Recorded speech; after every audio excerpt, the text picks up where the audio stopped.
সুপ্রিয় শিক্ষার্থীরা, আসসালামু আলাইকুম। আমি রাবিয়া সিদ্দিকা, ব্যবস্থাপনা বিভাগ, বিবিএস পাস শ্রেণীর ছাত্রীদের আজকের এই ক্লাসে স্বাগত জানাচ্ছি, সাথে শুভেচ্ছা।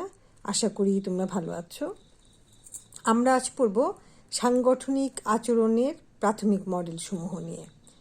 তোমরা স্ক্রিনে দেখতে পাচ্ছ, আমরা সাংগঠনিক আচরণের প্রাথমিক মডেলে 4টা মডেল পাচ্ছি: স্বৈরচারী মডেল, প্রীতিতান্ত্রিক মডেল, সহায়ক মডেল ও কলেজিয়েট মডেল।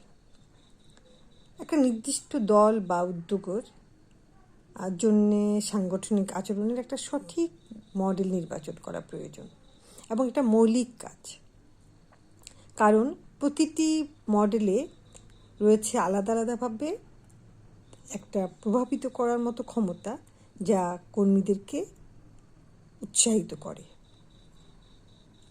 তাহলে একজন ব্যবস্থাপককে অবশ্যই মডেল নির্বাচনের সময় কর্মীদের জন্যে উপযোগী একটা মডেল নির্বাচন করতে হবে এবং প্রতিষ্ঠানে তা প্রতিষ্ঠিত করতে হবে। আমরা যে 4টা মডেল নিয়ে এখন একটু আগে আমি বললাম তা আলোচনা করব। 1 নম্বর যে মডেলটা, সেটা হচ্ছে স্বৈরচারী মডেল। এই মডেলে নেতারা সবসময় কঠিন একটা শৃঙ্খলায় কর্মীদেরকে আবদ্ধ করে রাখেন এবং এই পদ্ধতিতে কর্মীরা তাদের মতামত প্রকাশ বা মতামত দেওয়ার মতো কোনো সুযোগই পায় না। তারা সবসময়ই নেতার একটা আনুগত্য করেই চলতে হয় এবং একই সময়ে কর্মীদের মধ্যে আত্মসম্মান হ্রাসও পায়। আর কর্মীরা এক সময় পরিচালনা পর্ষদের প্রতি বা পরিচালকদের প্রতি একটা নেগেটিভ একটা মনোভাব বিকাশ করে বা ঘটে কর্মীদের মধ্যে, যা তাদের প্রেরণা ও এবং উৎসাহকে অনেকটা নিম্নমুখী করে দেয়। তাহলে আমরা দেখছি স্বৈরচারী মডেলটা কি। আমরা যে প্রেষণায় পড়ে এসেছিলাম, প্রেষণায় স্বৈরতান্ত্রিক নেতৃত্ব আমরা পড়েছি নেতৃত্বে, আসলে এটা সেই ধরনেরই একটা মডেল যেখানে অটোক্রেসি বিদ্যমান। এরপরে যেটা আসছে সেটা হচ্ছে পিতৃতান্ত্রিক মডেল। এই মডেলটা কি? পিতৃতান্ত্রিক মডেলটা অনেকটা লাগামহীন মডেলের মতো, যা প্রতিষ্ঠানে কর্মীদের উৎপাদনগত উৎসাহ এবং সুরক্ষা দেওয়া এবং তাদের নির্ভরতার উপর বেশি দৃষ্টি দেয়। কর্মীদের চাহিদাকে এখানে বেশি প্রাধান্য দেওয়া হয়।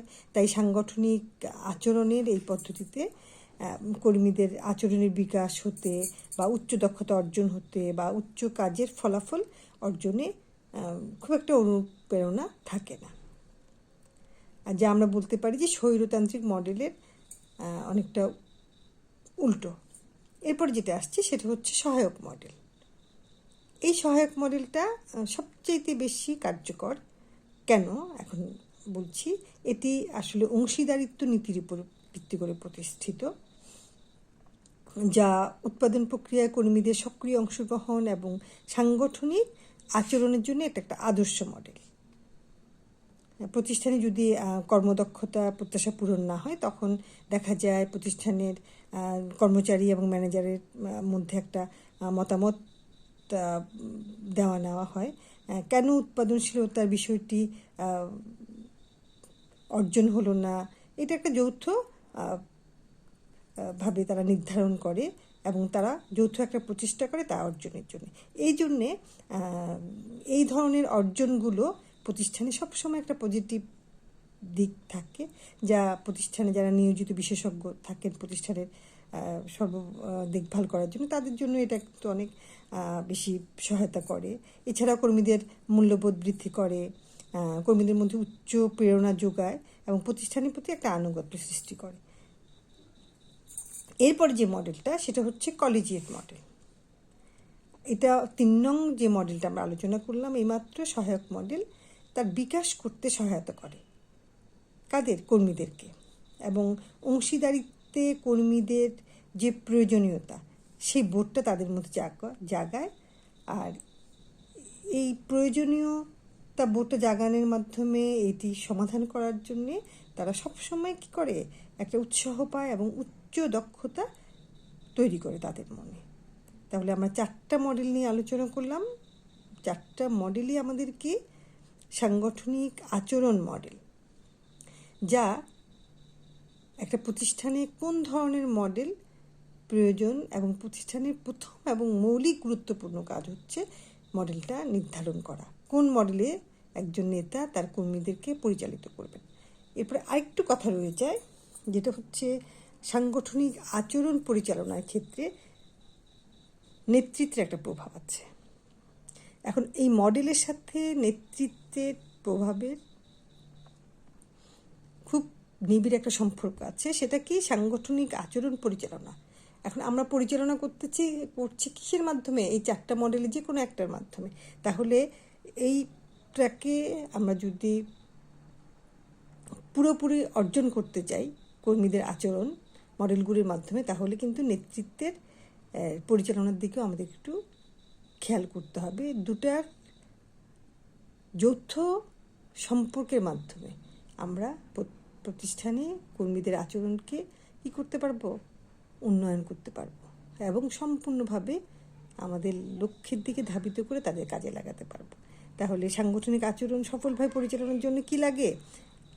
কর্মীদেরকে উদ্দেশ্যমুখী করতে হয় এবং এই উদ্দেশ্য অর্জনের জন্য যে পৃথক পৃথক দল থাকে বা গোষ্ঠী থাকে, তাদের মধ্যে সহযোগিতামূলক মনোভাব তৈরি করতে হয়, যে প্রত্যেকে সহযোগী হিসাবে কাজ করবে। এরপর যেটা আসছে সেটা হচ্ছে তাদেরকে বিভিন্ন গোষ্ঠীতে বিভক্ত করা যায়। মূল লক্ষ্য যে অর্জন আছে, যে মূল কার্য সম্পাদনের জন্য কাজ অনুসারে তাকে বিভিন্ন গোষ্ঠীতে বিভক্ত করা যেতে পারে। আবার কিছু কিছু ক্ষেত্রে স্বপরিচালিত কাজের দলও তৈরি করা যায়, যা বেশ কার্যকর হয়। তাহলে এই পরিচালনায়, সাংগঠনিক আচরণ পরিচালনায় আমরা কি করলাম? উদ্দেশ্যমুখী সহযোগিতা এবং গোষ্ঠী বিভক্তির পর যেগুলো নিয়ে উপর জোর দিতে হবে সেটা হচ্ছে মানব সম্পদকে সক্রিয়করণ করতে হবে। প্রতিষ্ঠানে মানব সম্পদ সক্রিয়করণ নিশ্চিত করা কিভাবে করব? আমরা যে দক্ষতা আছে কর্মীদের দক্ষতাকে উন্নয়ন করে। তাহলে মানব সম্পদ সক্রিয়করণের সাথে নেতৃত্বের প্রক্রিয়া জড়িত। সেই প্রক্রিয়াগুলো কি? এক হচ্ছে কর্মীদের প্রশিক্ষিত করা, তাদের মধ্যে প্রেরণা যোগানো, তাদের কৃতিত্বের জন্য তাদেরকে অনুপ্রেরণা দেওয়া এবং ভালো কাজের জন্য তাদেরকে উৎসাহিত করা। এরপরে এসছে সমন্বিত করা, ব্যক্তি এবং কার্যকরী গোষ্ঠীগুলোকে সমন্বিত করতে হবে, যা সাধারণ লক্ষ্য অর্জনে কাজ করে যায়। এরপর এসছে ইতিবাচক একটা প্রচার। আমাদের ইতিবাচক প্রচারগুলো কি হয়? যে দ্বন্দ্ব তৈরি হয় প্রতিষ্ঠানে, সেগুলোকে নমনীয় ব্যবহার করতে সহায়তা করে। এছাড়াও যোগাযোগ দক্ষতা বৃদ্ধিতে সহায়তা করে ইতিবাচক প্রচারগুলো। তারপরে যেটা আসছে সেটা হচ্ছে কাজের স্থিতিশীল পরিবেশ বজায় রাখা, যা শিল্পচাপ এবং অনিশ্চয়তাকে প্রতিরোধে সহায়তা করে। আমরা জানি প্রত্যেকটা প্রতিষ্ঠানে একটা শিল্পচাপ আছে এবং শিল্প সম্পর্কিত প্রতিষ্ঠানে বেশি কর্মী নিয়োজিত থাকেন এবং কর্মী এবং শিল্প সম্পর্ক যেখানে আছে সেখানেই সেই শিল্পচাপ এবং অনিশ্চয়তাকে প্রতিরোধ করতে স্থিতিশীল কাজের পরিবেশটা অনেক বেশি গুরুত্বপূর্ণ ভূমিকা রেখে থাকে।